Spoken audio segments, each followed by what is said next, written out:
Alguns de vocês têm orado, jejuado, declarado promessas e até semeado, mas nada se move. E o Espírito Santo me mandou dizer: não é o diabo, é uma porta espiritual ainda aberta. Existem maldições que o dinheiro, o esforço ou o talento não quebram, só o arrependimento. Hoje, Deus vai expor o que está escondido, vai cortar a raiz da escassez e liberar o que estava travado há anos. Porque quando o arrependimento é genuíno, até o céu muda de posição. Portas esquecidas se abrem, contratos voltam e aquilo que parecia perdido começa a te procurar. Este é o momento em que o fluxo financeiro do reino volta a correr na tua direção. Meus amados irmãos e irmãs em Cristo, hoje eu me coloco diante de vocês não com sabedoria humana, mas com a unção do Espírito Santo. Quero falar diretamente àqueles que têm enfrentado limitações financeiras, àqueles que sentem que suas bênçãos têm sido adiadas, negadas ou até esquecidas. Deixem-me dizer algo. O seu Pai no céu não é um Deus de escassez. Ele não é um Deus de portas fechadas. Ele é o Deus da provisão, o Deus da abundância e o Deus do rompimento. Ah, aleluia! Agora sei que alguns de vocês têm orado e semeado, e ainda assim, nada parece se mover. Vocês olham para suas contas e despensas e perguntam: Deus, onde está a promessa? Vocês veem a riqueza dos ímpios florescendo e se perguntam: por que ainda estou esperando? Mas hoje, sob o poder do Espírito Santo, vou compartilhar com vocês 3 orações. Não orações comuns, mas chaves proféticas que desbloqueiam os portões onde suas finanças têm sido travadas. Se vocês fizerem essas orações com fé, obediência e perseverança, então até mesmo os portões enferrujados do atraso terão de se abrir em nome de Jesus. Agora ouçam com atenção. Essas não são fórmulas, são revelações vindas da sala do trono de Deus. Quando eu estava construindo a igreja em Seul, não tínhamos dinheiro, nem prédio, nem patrocinadores, apenas fé. Mas através da oração, vimos liberação sobrenatural vez após vez. E hoje vou revelar o tipo de oração que fazia anjos se moverem, portas se abrirem e recursos bloqueados serem liberados. Vocês estão prontos? Então digam amém. Muitas pessoas não percebem que os bloqueios financeiros geralmente não se tratam apenas de má administração ou crises econômicas. Eles são questões espirituais. A Bíblia diz em Provérbios 26:2 diz: uma maldição sem causa não se cumpre. Isso significa que as maldições não aparecem aleatoriamente, elas atingem onde há um direito legal. Alguns de nós, conscientemente ou não, estamos operando sob maldições espirituais que bloqueiam o fluxo da provisão de Deus. E deixe-me dizer algo: você não pode repreender aquilo do que ainda não se arrependeu. Você não pode reivindicar os tesouros do reino enquanto ainda se apega às concessões do mundo. Quando eu estava nos primeiros anos do ministério, via membros orarem e jejuarem, e ainda assim permanecerem presos na pobreza. Um dia, enquanto eu orava, o Espírito Santo me disse: filho, a maldição ainda está ativa. Eu perguntei: que maldição, Senhor? E ele me mostrou que as pessoas tinham portas abertas através da desonra, ganância, idolatria e até pecados ancestrais. Suas mãos estavam erguidas em adoração, mas seus corações ainda guardavam amargura, inveja e engano. É por isso que em Malaquias 3 está escrito: com maldição sois amaldiçoados, porque a mim me roubais. Veja, quando o Senhor diz: volta-te para mim, Ele não está falando apenas sobre os dízimos, mas sobre todo o seu coração. Você precisa entender isto. O dinheiro no reino flui através de leis espirituais. Se o inimigo encontra terreno legal na sua vida, ele pode bloquear aquilo que te pertence por direito. Por isso, a primeira e mais poderosa oração para destravar finanças bloqueadas não é uma oração pedindo dinheiro, mas uma oração de arrependimento. Quando nos colocamos diante de Deus e dizemos: Senhor, sonda-me e mostra-me onde o pecado ou a desobediência entraram. Então, ao confessarmos, o sangue de Jesus cancela a maldição. Aleluia! Agora quero que você entenda algo importante. Arrependimento não é um pedido de desculpas momentâneo. É uma mudança completa de direção. Isso é dizer a Deus: Senhor, Eu escolho andar com integridade nas minhas finanças. Eu escolho te honrar em primeiro lugar, ser fiel nas pequenas coisas e romper qualquer aliança com o pecado. E deixe-me te dizer, quando você realmente se arrepende, não é apenas a maldição que se quebra. O fluxo da provisão começa a se abrir novamente. Deus passa a confiar em você com mais, porque Ele vê que seu coração mudou. Havia um empresário em nossa igreja que estava enfrentando grandes dificuldades. Todo negócio fracassava, toda oportunidade secava. Ele veio até mim e disse: Pastor, eu dizimo, eu oferto, mas nada muda. E eu perguntei a ele: Você realmente se arrependeu de algo que o Senhor tem te mostrado? Ele ficou confuso. Então eu disse para ele ir orar e pedir ao Espírito Santo que revelasse qualquer coisa que estivesse bloqueando sua bênção. Depois de 3 dias, ele voltou tremendo. Ele havia guardado mágoa contra um sócio de negócios que o havia traído há 10 anos. Embora ele dizimasse, seu coração estava envenenado.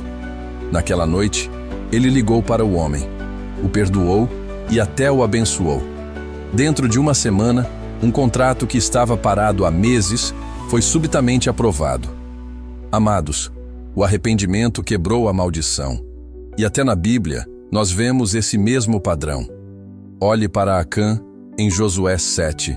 Por causa do pecado escondido de um só homem, toda a nação sofreu derrota. Até que o pecado fosse exposto e removido, eles não puderam vencer mais nenhuma batalha. Alguns de vocês estão jejuando e declarando, mas se estão escondendo o pecado ou ignorando a convicção do Espírito, o fluxo permanecerá bloqueado. Mas no momento em que você se arrepende, os céus respondem. E o arrependimento também precisa alcançar seus hábitos financeiros. Você tem sido honesto nos seus negócios? Tem honrado seus compromissos? Tem lidado com o dinheiro com pureza?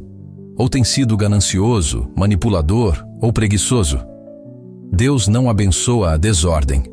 Quando você se arrepende da má administração, da preguiça, do desperdício ou até por não ser um bom mordomo, Deus vê sua sinceridade e começa a restaurar.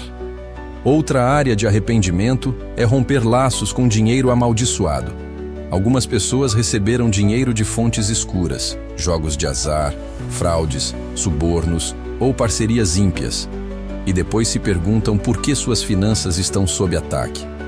Esse dinheiro é amaldiçoado. Você precisa se arrepender, renunciar e remover isso.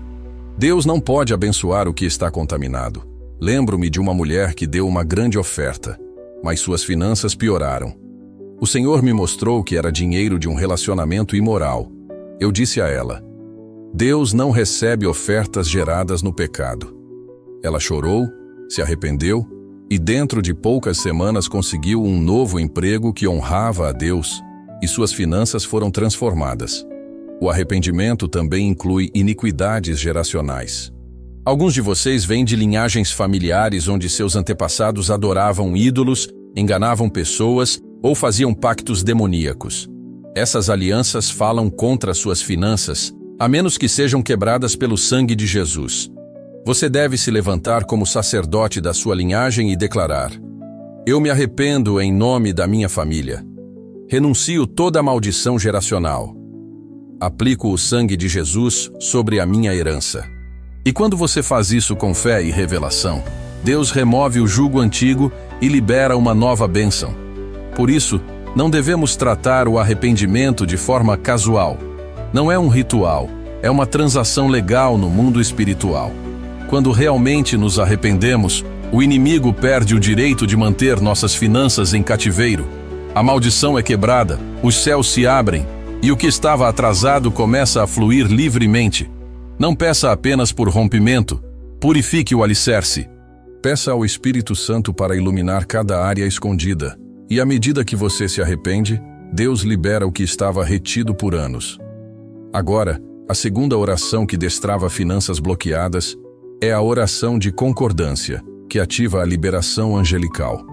Muitos crentes não entendem o poderoso princípio espiritual de que quando 2 ou mais concordam na terra sobre qualquer coisa que pedirem, isso será feito por nosso Pai que está nos céus. Isso não é uma metáfora. nem um versículo poético. É uma lei divina que move a mão de Deus em favor de seus filhos. Em Mateus 18:19, Jesus diz: Ainda vos digo que, se 2 de vós concordarem na terra acerca de qualquer coisa que pedirem, isso lhes será feito por meu Pai que está nos céus. Há uma dimensão sobrenatural que se abre quando os crentes entram em verdadeira concordância espiritual. Essa concordância se torna um comando no mundo espiritual. Precisamos entender que o campo financeiro não é apenas natural, mas espiritual.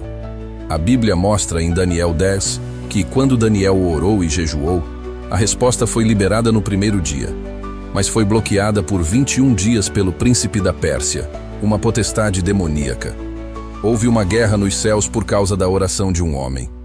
Deus já havia enviado a resposta, mas houve resistência no mundo invisível.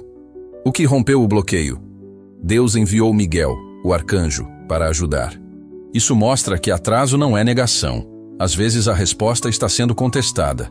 O que dá poder aos anjos para vencer essa resistência é a oração combinada com concordância. Os anjos não são apenas seres flutuantes com auréolas. Hebreus 1:14 diz que eles são espíritos ministradores, enviados para servir os herdeiros da salvação. São mensageiros, guerreiros e portadores de provisão divina. Em Salmos 103:20, a Bíblia diz: Bendizei ao Senhor, vós seus anjos, poderosos em força, que cumprem as suas ordens, obedecendo à voz da sua palavra. Os anjos respondem à palavra de Deus, não a emoções, nem a súplicas desesperadas, mas a voz da palavra de Deus, falada com autoridade e concordância. Quando 2 ou mais crentes declaram a palavra sobre suas finanças e profetizam juntos, anjos são ativados para cumprir essa palavra. Há uma dimensão de fé que só é liberada pela concordância. 1 pode perseguir 1000, mas 2 podem perseguir 10.000. A concordância multiplica o poder espiritual. Quando você ora sozinho, está de pé como um. Mas quando ora em unidade com alguém de coração limpo e fé genuína, sua autoridade espiritual aumenta exponencialmente. Concordância não é apenas dizer amém, é alinhar-se em fé, palavra, espírito e propósito. Quando 2 crentes se unem, se submetem a Deus, confessam suas promessas sobre suas finanças e falam em unidade, anjos são enviados para remover obstáculos, liberar bênçãos retidas e lutar contra os espíritos de atraso e pobreza. Tenho visto isso repetidas vezes em nossa igreja. Uma mulher esperava há anos pela liberação de um título de terra. Todos os documentos estavam prontos, mas o processo não avançava. Ela jejuou, orou, ofertou, mas nada se movia.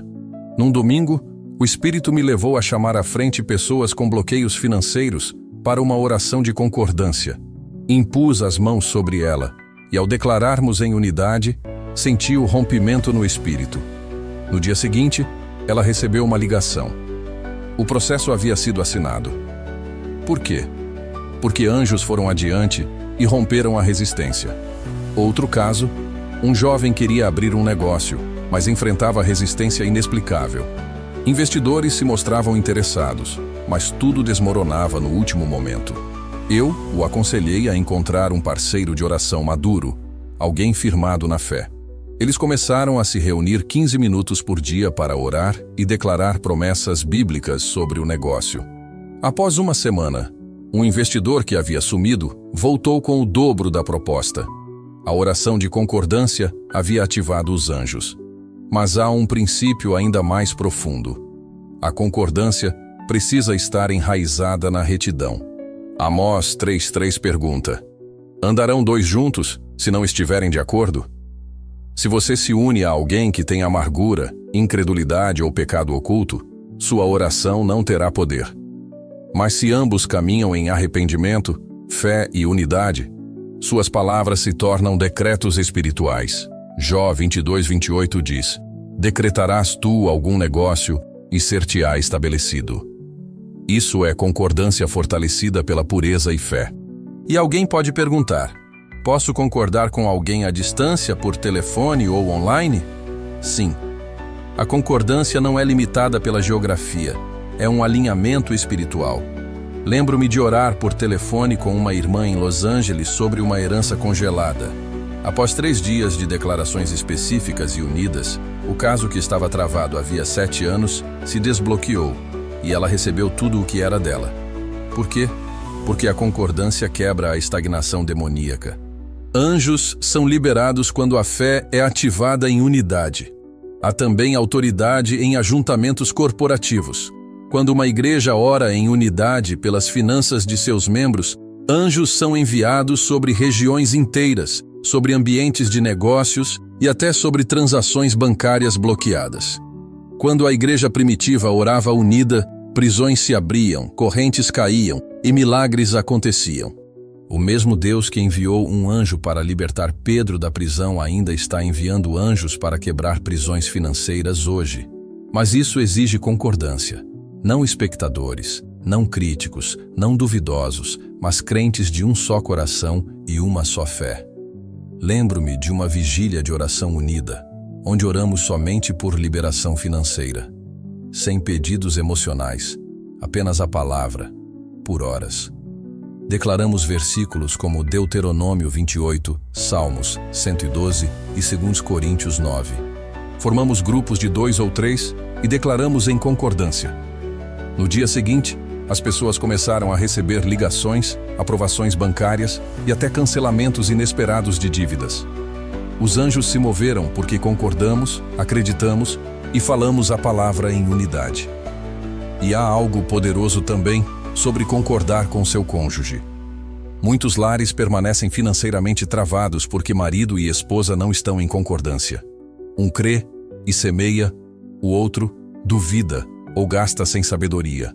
Mas quando ambos se alinham em coração e propósito, sua oração se torna um comando no mundo espiritual. O inimigo teme um casal unido em oração. O casamento se torna uma plataforma de ativação angelical. É por isso que o inimigo tenta semear divisão, porque a divisão anula a autoridade espiritual, mas a unidade libera a intervenção divina. A oração de concordância não é apenas pedir, é comandar. Jesus não disse para pedir à montanha que se mova, mas para falar à montanha. A oração de concordância não é súplica, é execução da vontade de Deus. Quando 2 crentes se firmam na mesma palavra e falam à montanha do atraso financeiro, eles autorizam os anjos a executar a palavra de Deus. É uma parceria divina. O céu ouve, o inferno treme e a terra começa a responder. É por isso que o inimigo tenta isolar os crentes. Ele sabe que no momento em que você concorda com alguém em fé, sua autoridade se multiplica. Ele quer te ver silencioso, passivo, envergonhado ou cético. Mas quando você se levanta, encontra um parceiro de fé e começa a declarar em unidade que suas finanças são liberadas, suas dívidas canceladas e sua colheita chegou, a atmosfera muda. Os anjos esperam esse tipo de som. Eles não se movem por medo ou confusão, mas se movem por fé e concordância. Meu irmão, minha irmã, tudo o que o inimigo tentou bloquear, Deus está prestes a liberar. Mas ele não libera bênção sobre corações divididos. Hoje, o céu te chama de volta à pureza da aliança. O arrependimento verdadeiro não te humilha, ele te reposiciona.